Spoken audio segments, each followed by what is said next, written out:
नमस्कार दोस्तों, अपराध के जहां में आपका स्वागत है। जब आदतें खराब हो जाएं तो कैसे ठीक की जाए, उसका एक ही तरीका होता है। वो ये है कि आरोपी को पकड़ा जाए, उसको ठोस सज़ा दी जाए और कानून का भय दिखाया जाए।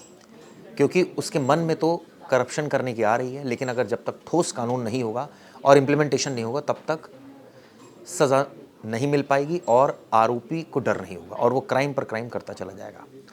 ये कहानी का बैकग्राउंड दरअसल मैंने इसलिए बताया आपको क्योंकि ये जुड़ी है नोएडा केस से। यहाँ भी करप्शन है, यहाँ भी अधिकारियों की लापरवाही थी और यहाँ भी ये कहा जाए कि अनदेखी की गई, जिसका नतीजा ये हुआ कि युवराज की मौत हो गई।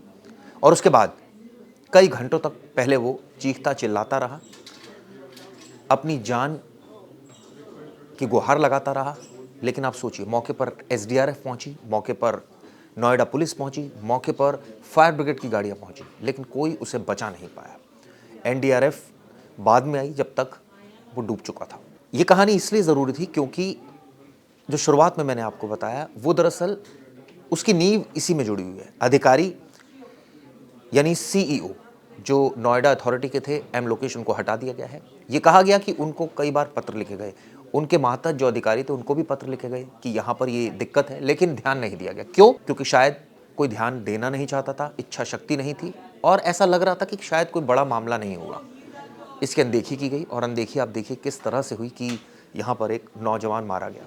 इसके बाद मीडिया ने हंगामा किया और हंगामा इतना मच गया कि सीएम योगी ने इस मामले में सख्त एक्शन लिया। एक कमेटी का गठन किया, एसआईटी का गठन किया। इसके अलावा नोएडा के सीईओ को हटा दिया गया। कई लोग ये भी सवाल पूछ रहे हैं कि डीएम को क्यों नहीं हटाया गया, इसलिए कि क्या वो चीफ इलेक्शन कमिश्नर की बेटी हैं।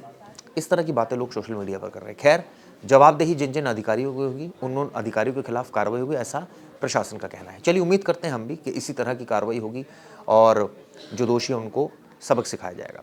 अब इस मामले में पोस्टमार्टम रिपोर्ट भी आ गई है। उस रिपोर्ट में क्या है आपको बताता हूँ। 2 घंटे तक युवराज तड़पता रहा।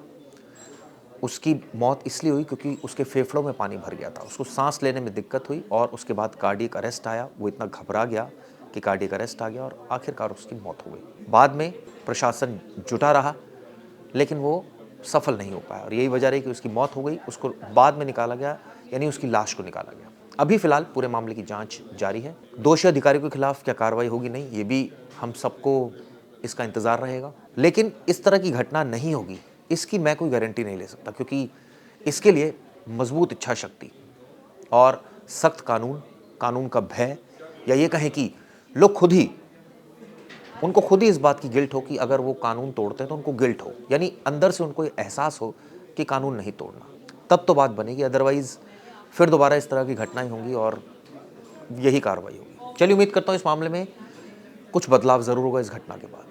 ये वीडियो कैसे लगी बताइएगा। धन्यवाद। जैसे कि मैं सो रहा हूँ तो पिताजी को जगाना है मुझे, तो वो डायरेक्ट उठाने के बजाय, और हिंसा की परंपरा मेरे यहाँ नहीं थी सौभाग्य से, तो वो क्या करते थे कि उस कमरे में आ जाएंगे या बाहर से गुजरेंगे और चौपाई बोलेंगे, प्रात काल उठिके रघुनाथा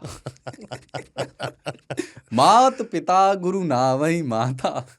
कभी कभी मैं गुस्से में उठ करके अरे पापा, चरण स्पर्श किया और सो गया। मैंने कहा अब मत उठाना।